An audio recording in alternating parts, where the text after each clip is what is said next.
Welcome in. Want to thank Hazy Cheesy. Thank you, Hazy Cheesy, for coming in here a bit earlier. Really nice to see you. Thank you so much for coming in to the zone.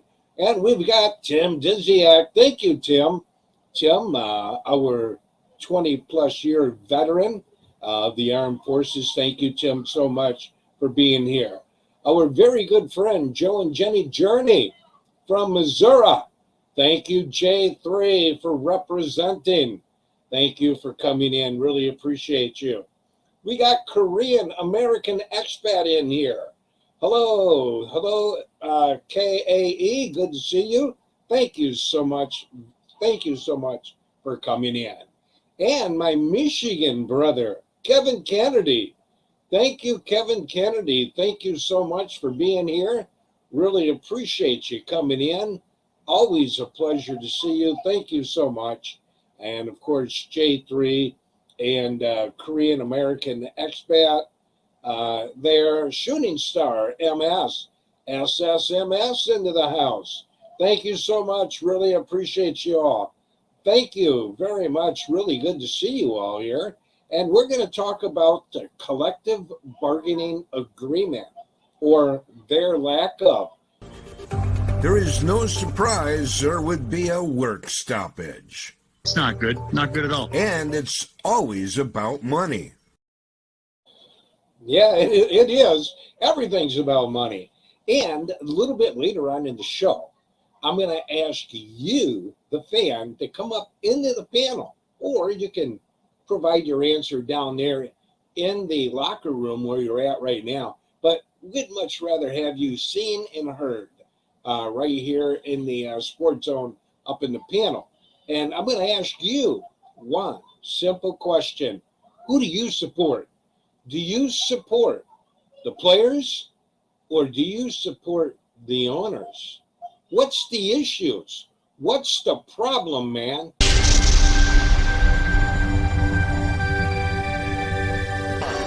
Working one-on-one with 4, with 3, with 2 on the clock. Kobe! Here goes Barry Sanders. He's gone. Twins looking for their second power play goal of the year. There's a breaking ball in for a strike, and he stood there like the house by the side of the road and watched it go by. Okay, so what do they want? What's the issues here? Well, they're very basic. He wants a higher luxury tax threshold, more money going to younger players, and the end of tanking. The league wants expanded playoffs and no increase in salaries. Okay. I'll get back to that one in shortly. Let's talk about the tax threshold for a moment here. The tax threshold is a club exceeding the Cba tax threshold for the very first time must pay a 20% on all overages. So if you're a first-time offender, it's 20% on all overages. If you're a second-time offender, it's going to cost you 30%. So it's 30% overage. And if you're 3 or more consecutive seasons, you're going to be shelling out 50% in luxury tax. Now, you're probably asking, if you go, let's just take the minimal amount.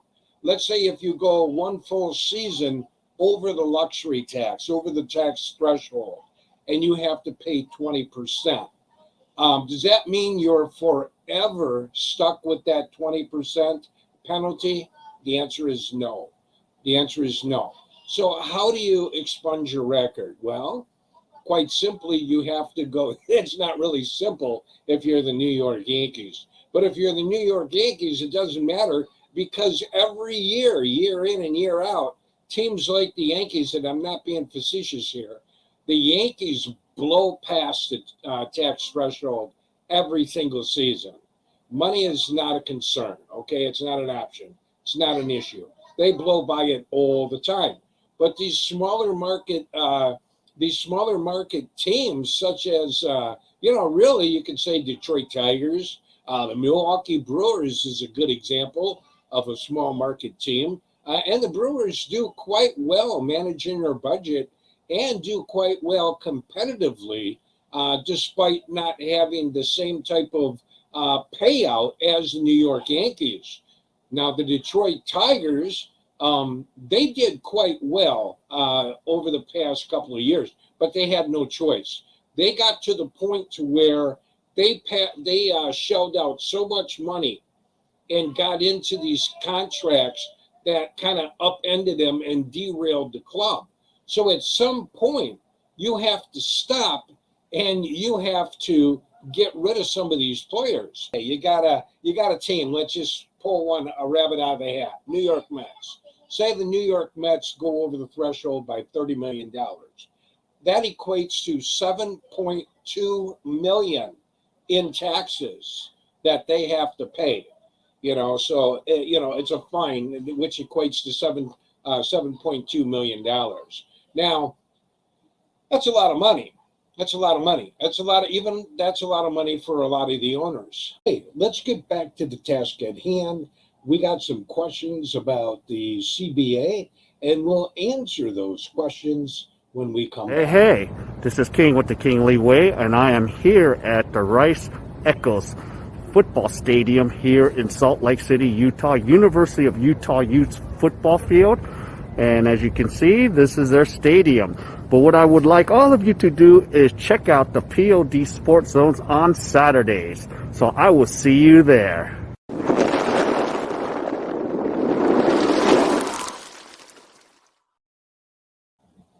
All right. Thank you, King Lee, the King Lee Way. All right. Let's take a look at some of the questions that have surfaced about the CBA in itself, the collective bargaining agreement. All right, question number one is, why did Major League Baseball lock out the players? I'm not going to read the entire thing. You can see it there. In short, Major League Baseball, the owners felt as though it was the best mechanism in protecting the 2022 season. They feel that it's a defensive measure to lock out what was necessary, because the Players Association vision for Major League Baseball would harm the future of the game. And that's basically the long and short of what the MLB is expressing there. Another question that has come into play, how did we end up at this point? Major League Baseball says we worked tirelessly over the last several months to find a compromise, offering to make the current system even better for players and attempting to address concerns raised by the Players Association.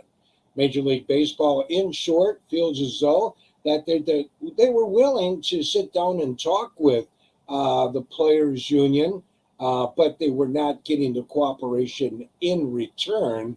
Therefore, they feel as though that it was necessary to lock the players out. Other questions, will there be a 2022 season? Major League Baseball responds by saying, giving fans a full 2022 season is exactly what they want, and they work hard on every day to make that happen. And can you still buy tickets? Yeah, sure, you can buy tickets.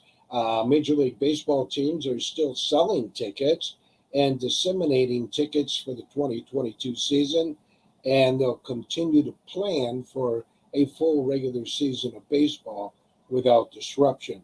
Now, you might be wondering, what happens if I buy a ticket? Can you get a refund? Major League Baseball doesn't answer that directly. They say there is currently no disruption or impact on the tickets that you currently possess. And they also wanted to remind you, the fans, that refund policies are handled on all individual teams. Those were just few of the several questions that came about and answered by Major League Baseball. We're going to bring in a special guest from the Scotty B Show in the Feedback Forum. Time now for the Feedback Forum, where we put the ball in your court. Let's bring in Scotty B from the infamous Scotty B Show from Michigan. Welcome in, Scotty B. Hello, POD. Good to see you, brother. Thank you. Thank you so much for joining us. I know that you have a busy schedule, and it's really nice to have you in here. Scotty B, I want to get your opinion on the lockout, the owners locking out Major League Baseball players. Now, there's going to be some talk that the fans, they're going to side either with the players or the owners because, that's what a lot of us fans do. Who do you side with, if anybody? I really don't side with any one of them. I mean, they're both, it's contract time. They're both doing their thing. When I looked at what they're fighting over a little bit, the only major thing that jumped out at me was the players want the owners to stop rebuilding teams so often. Now, how you do that, I don't know. I mean, if you got a team that's down, they're going to rebuild. I mean, you can't just say, hey, don't rebuild, and carry, it's like the Tigers, if they could have traded Miguel Cabrera or sold him, they would have. Not because they didn't like him anymore, but because they were rebuilding and you don't want a big contract on your team. That's true. And we'll bring that up in a little bit. So, you talked about managers, and the players and that players don't like rebuilds. The players kind of tend to think of a rebuild as a tank and a way to clear the payroll and start over. A lot of Major League Baseball players, especially the ones that have been around, they don't want to be a part of a rebuild / tanking. That's what they equate it to. So you had mentioned you don't know what they could do. Let me ask you, how do you feel about the draft lottery that they use in basketball and in the National Hockey League? What are your thoughts on that? Because they say that is supposed to help curtail the tanking in those two types of sporting markets. Your thoughts? I don't think it does. I mean, I think the worst team should start at number one, and I don't know, this drawing thing for draft picks. I don't understand that because it's like football. If you're the worst team, you draft number one overall. What's wrong with that? There's nothing wrong with that. You're trying to rebuild the worst team in the NFL to get the best players. So if you do a draft, now I know they have a few more teams probably in hockey, basketball, but you do a draft where they're drawing to see who gets draft number one. What do they do at the top 5 teams that draft, that draw the lottery or whatever? Yeah. So if the 5th place team has a winning record, what are you doing? And they pull the lottery out and they get the draft number one overall. You're not helping your league at all because you're not helping the worst team in the league get the best player. Right. So and I agree with your take on that because in the National Hockey League, Scotty B, just in recent years, the Detroit Red Wings, hard to believe as it may be, an organization that made the playoffs 24 years in a row, finished with the worst record in hockey. And because of the draft lottery, they ended up with, I believe, the 6th pick. And obviously 5 teams that did better than them ended up with a better pick than they did. That just doesn't seem like that system works either. It's like the rich get richer, if you will. Yeah, it doesn't make any sense to me. I don't know who thought of that, but it makes no sense. You don't need a draft lottery. You already know who the worst team is. You already know who the best team is. Totally agree. Basketball is just ridiculous anyway. Yeah, I agree. Yeah, I'm not much of a fan of basketball. So, let me ask you this. We kind of hit on it a little bit. We talked about the contract and this and that. You have a guy like Carlos Correa, the shortstop of the Houston Astros, was supposed to be the number 1 sought-after shortstop in Major League Baseball as a free agent.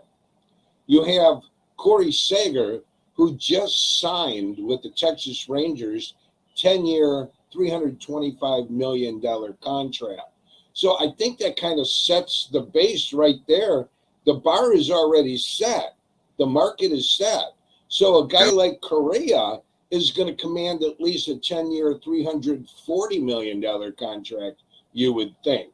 The Detroit Tigers went out and signed Javier Baez, former Chicago Cubby, and most recently the New York Mets. And that was a 6-year, $140 million contract. Now, based upon Detroit getting upside down in contracts over the years, may it have been Prince Fielder. That was a lofty one, Scotty B, that we were fortunate to get out of. Then, you talk about a guy like V-Mart, he got long in the tooth.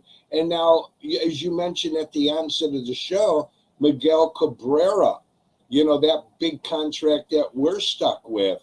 And you alluded to the fact that we couldn't trade him because of his big contract.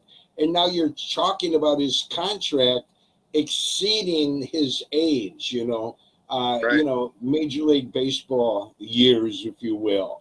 So the Baez versus the Correa thing, do you think we got the better deal, the better guy, under those conditions? Yeah, I think we did fine. I think he's a heck of a player, and for what we got him for, I mean, for what the price tag is, like you said, you're comparing them both, and I think you're wrong on the 340. I think it sets the stage for him to make $400 million in 10 years. Is that right? I wouldn't be surprised between 350 and 400. Yeah. But the guy we got, I think, is going to be a very, is a fine player, and he's going to do well in Detroit. Tiger Stadium loves guys like that. They just do. And I think for 6 years, $140 million, that's pretty cheap right now. Isn't that ridiculous? Oh, I'm only making $140 million in 6 years. Yeah, I know. But the reason why I threw out $340 million, I feel as though that there's concern out there right now. They can't do anything right now anyway because of the lockout. They can't negotiate, can't have any contact with Major League Baseball players unless the Major League Baseball player is seeking something like mental health, needs and stuff like that. But that's a totally different ballgame, pun intended. But the reason why I threw out 10-year, $340 million, Scotty B, is because I don't know if teams are going to want to bite on $400 million because he has health issues. You think those health issues, and even if you want Scotty B, toss in some of his attitude. The guy's got kind of a bit of an attitude, and he's not really a locker room guy. He's more of a me guy. So based on those conditions, do you think that would make it harder for him to gather in and bring in $400 million? Maybe the health issues will a little bit. The attitude, I think the attitude, it depends on who the manager and who the general manager is. You see guys, players with attitudes that nobody wants, but then here comes this general manager said, we'll take, So I think, and they got to pay them the price if they do. But as far as the health issues, that could pender into it a little bit. But they're just paying these guys like so much money. I think one thing is about Major League Baseball that's going to kill this thing if they don't do it. They're keep saying, like I just read in there tonight, we're not going to go and put a salary cap. If they don't, something's going to explode pretty. Right. It is. They're paying these, like I said, they're paying these guys $40 million a year. Yeah. It just, I know their TV contract's good, but geez, oh man. So, but yeah, I don't know if he might not get the top end with his injuries. Might get like 340, 360, but he's still going to get paid. He's still going to get paid. True. There's teams that are signing guys now that can't play the first year they're in their contract. Right. Well, so let me ask you this, Scotty B. In 2020, we had the pandemic. So there were no to very little fans in the stands by the time the season ended. In 2021, during the 2021 season, Major League Baseball, to include the owners and the players, went above and beyond in welcoming back the fans to the stands. They realized how important the fans are to the game, and they wanted to reiterate that and by communicating that fact to the fans. Now here in 2022, facing a possible lockout, do you think that makes it difficult for the fans to welcome back Major League Baseball after all of that? I really don't think so. Fans are fans. You know, if you love, and I'm talking about people that love baseball, you know, there's guys that love all the sports, but there's always one sport that you just absolutely love and will not miss. And the only thing that'll hurt a little bit is if it goes into spring training. But I don't see a whole lot that they're fighting over that can carry it that far yet. But I don't think they're going to lose. The fans are not going to get disgruntled because the fans are already disgruntled. There's people that won't go to games because of the prices. The ticket price just to buy a hot dog, you know, or a beer. I mean, you go in and buy a beer and a hot dog is $20. You know? So that's where they lose the fans. They're losing them from the stadiums because it's like football. For a while there, you watch, they had half stadiums, three-quarter full stadiums, and they were saying, oh, we're losing fans because they don't like. No, it's not because they don't like it. They can watch it at home in the comfort of their house on TV or on the internet, whatever the case may be. They don't have to go buy a hot dog for $5. Yeah, absolutely. I remember back in the late 70s and throughout the 1980s, you can pick up and just drive and go to a ball game, you know. Yeah. But nowadays, as you hit on it, you got to financially plan a trip to the ballpark because, as you said, the price of hot dogs or beer or soda, food and drinks inside the ballpark is unreasonable from a fan standpoint. And parking, the closer you want to park to the stadium, the more you're going to have to shell out. So my take on it, and you hit it right on the head, as a fan of baseball, it's like, okay, if they want to make more money, leave me out of it. Don't dig into my pocket. You know, you guys figure out a way, you know, to share revenue or whatever that you have to do, like the NBA and the National Hockey League does. Share that revenue. When you have a good year, you both, you know, are happy. When things are not so good, you both suffer. Don't put the onus on the fans, you know, and that's my biggest thing. And you hit it right on the head there, you know. And the thing is, the players, you know, that's what used to get me upset when they go on strike. They're getting paid, okay? They're getting paid big money to go out and play a boys' game, which we all call it a boys' game. Now, they work their asses off during the off season and during the season. I understand that. But, I mean, for somebody making $10 to $20 million a year, you know, they're getting paid. And to go on strike, I understand they want to make as much as they possibly can. I get that. But, you know, fans they had it a long time ago, back in the early 80s when they went on strike. I remember a baseball player being interviewed on the news, and he actually said this, Peter.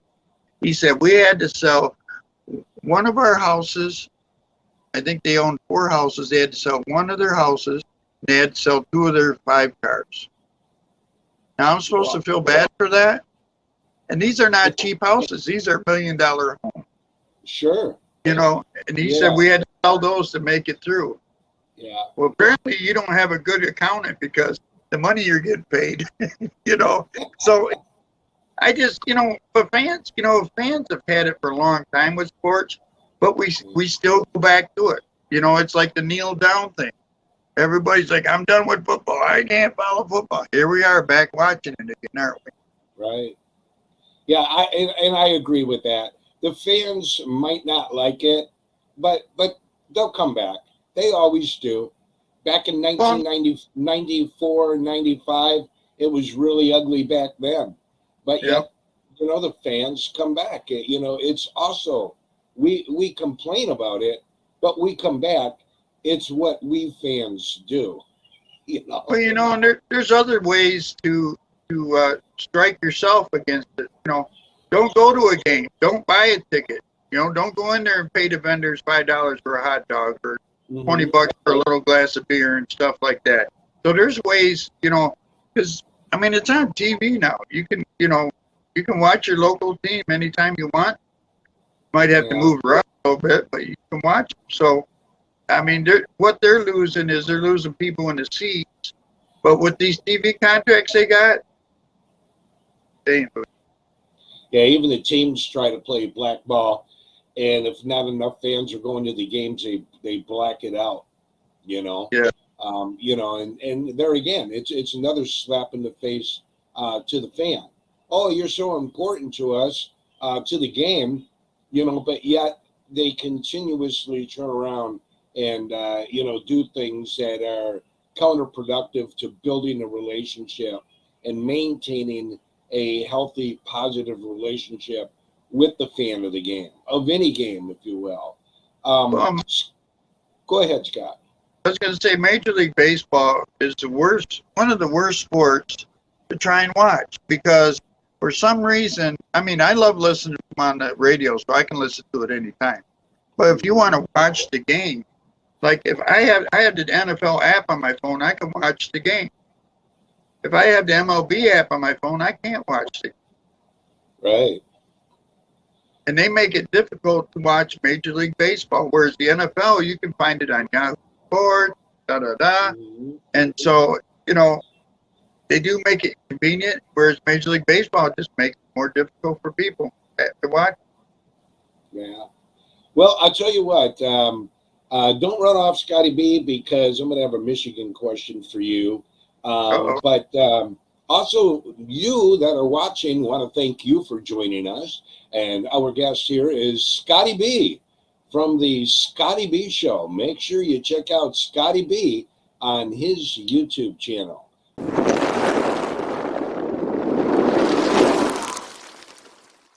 Welcome back from the refrigerator, everybody.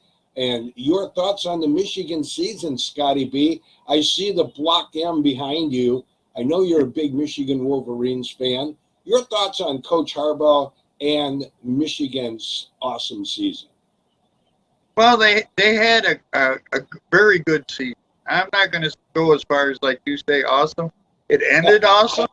But, at the beginning of the year, everybody went, they lost to Michigan State, And they played some close games with guys they shouldn't play close games with. But they ended awesome. They played the Ohio State Buckeyes the way they should have played them. Ohio is faster than them, so they went out and beat the hell out of them. And that's what they did. And Harbaugh, hopefully, it looks like he's playing better ball now. I don't know where he's getting it from, but he is playing a little more smash ball. That's what they got. They've never had a very good quarterback since he's been there. You ain't got a quarterback, you got to run the heck out of that ball. So, looks like he's learned a lesson. Yeah, I agree. There's nothing wrong with playing smash mouth old school football. He went back to the Bo Schembechler days, if you will. Yeah, I love those games, man. Oh, me too. Especially with Woody Hayes. Those were awesome. But now, did you hear, because I heard about this after the game, what is it, not preseason or whatever, the spring thing when all the college coaches are on a conference call together and stuff? Yeah. Now, they didn't say what they said exactly, but Harbaugh and Ohio State's coach got into it. And when they talked to the Ohio State coach afterwards, he said, all I can say is Michigan better hope there's a mercy rule because we're going to beat them 100-0. And I guarantee you that was pinned in the locker room when they went out to play. It was. They even mentioned it. Yeah, we're going to hang 100 on you. Yeah. 100 what? Well, it didn't happen this year. So anyway, okay, Scotty B, in wrapping it up, the Detroit Lions, all right, 2022 NFL draft with the first pick in the NFL draft. You're the general manager of the Lions. Who does Scotty B select? Well, if they get the number 1 overall pick, they win one more game and they're out of that position. Yeah, but let's go based upon where we're at right now. Yeah, I know. Who do you select? The draft is not that good this year. It's not that deep. My opinion is anybody on defense, Hutchinson is a very good player. So everybody keeps saying they need to draft him, but they're also talking to the guy in Oregon. Is it out of Oregon? Yeah, I think. Thibodeau. Yeah. So those two guys, Thibodeau, I think would be better than the Michigan guy, honestly.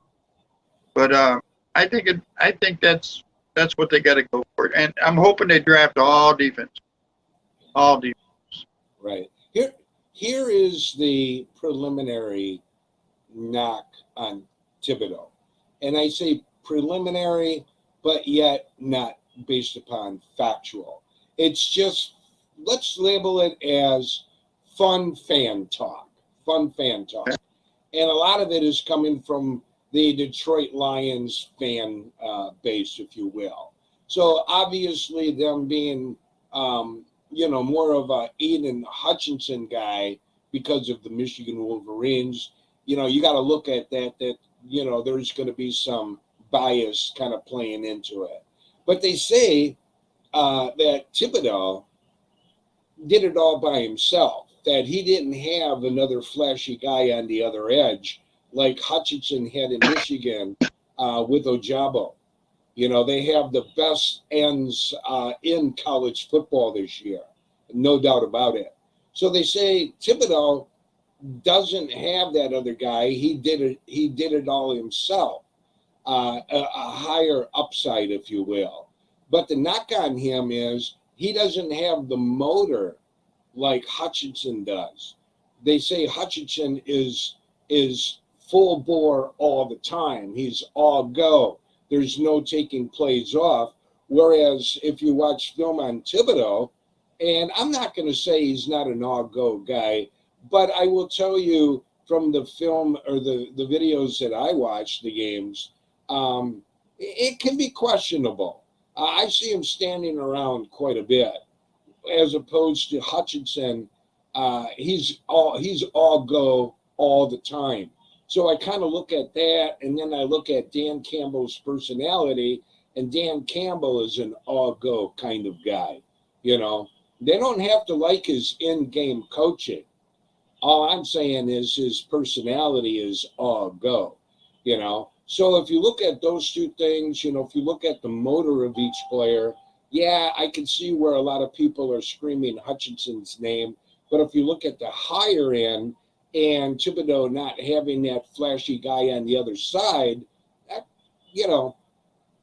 kind of makes him look a little bit more of a sexier pick, I would think. Your thoughts? Well, yeah, I mean, you think about it, everybody's saying, well, he takes a break. Well, if he's the only guy on the defense doing anything on the defensive line, he's getting double and triple teamed. If Hutchinson got the other guy on the other end, they're not double teaming both of them, so they're taking turns. So they don't have to rest. They're going one-on-one sometimes. But I think they're both great players. I don't think we could lose with either one, to tell you the truth. But yeah, the guy in Oregon, Thibodeau, I would say I would lean him up a little bit.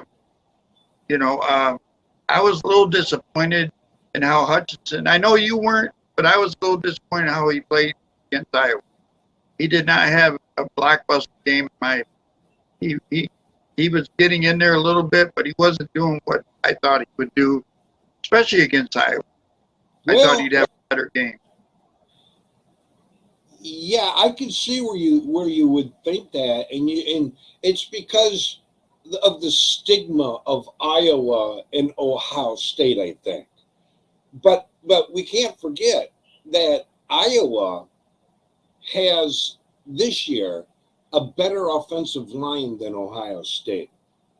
If Ohio State had, we were bullying and bullying Ohio State off the line all game long. We owned them up front on both sides of the ball. They couldn't match up with Michigan on both sides of the ball in the trenches, whereas Iowa could and can. Iowa has one of the best defenses in the nation, and they have the best center, Linderbaum, in college football. He's a beast of a guy, and he's complemented with really good guards and tackles. So if there was any team that I worried about, offensive from the offensive line standpoint, it was Iowa, because they have that better line. But their offense doesn't throw fear into anybody because, they can't do anything. So, but based on just the line play, I could see where Hutchinson struggled more against them than Ohio State. But isn't it a true fact when it comes down to the draft? They also look at these guys. You're talking number 1, number 2 overall, right?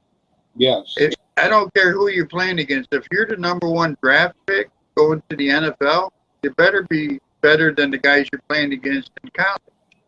And, and you're talking about the biggest game so far of the year, the Big Ten championship, and that's what they look at the draft too, the big games.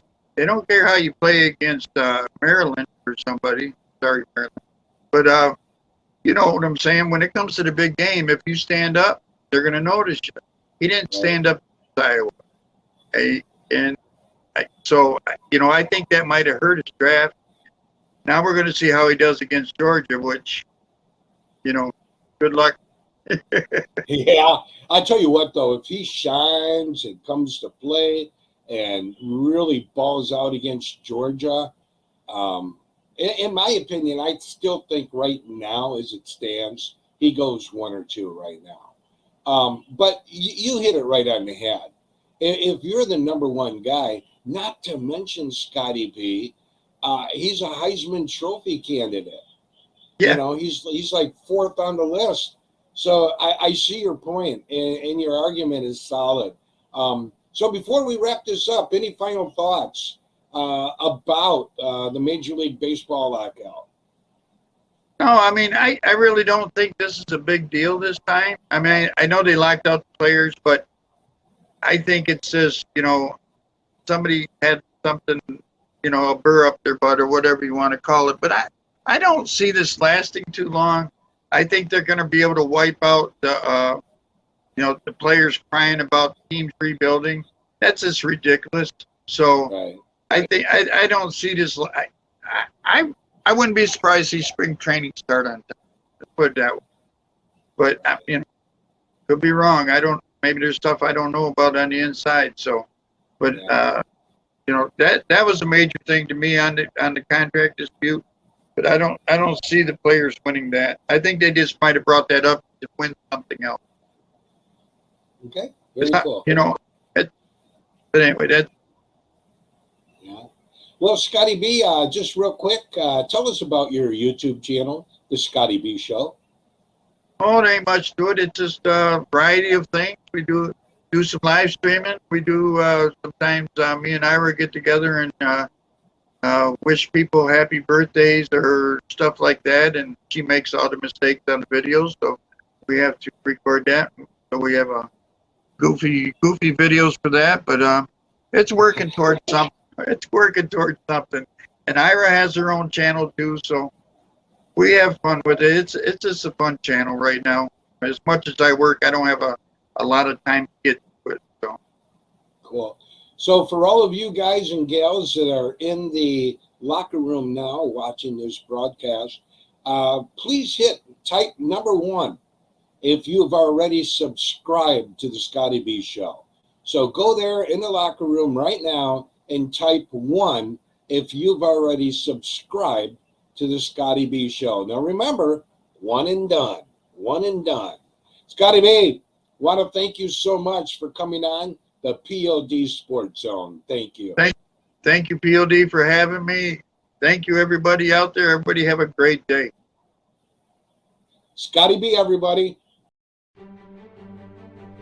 The CBA expired this past Wednesday, sending the sport into the first work stoppage since 1994, ending more than 26 years of labor peace.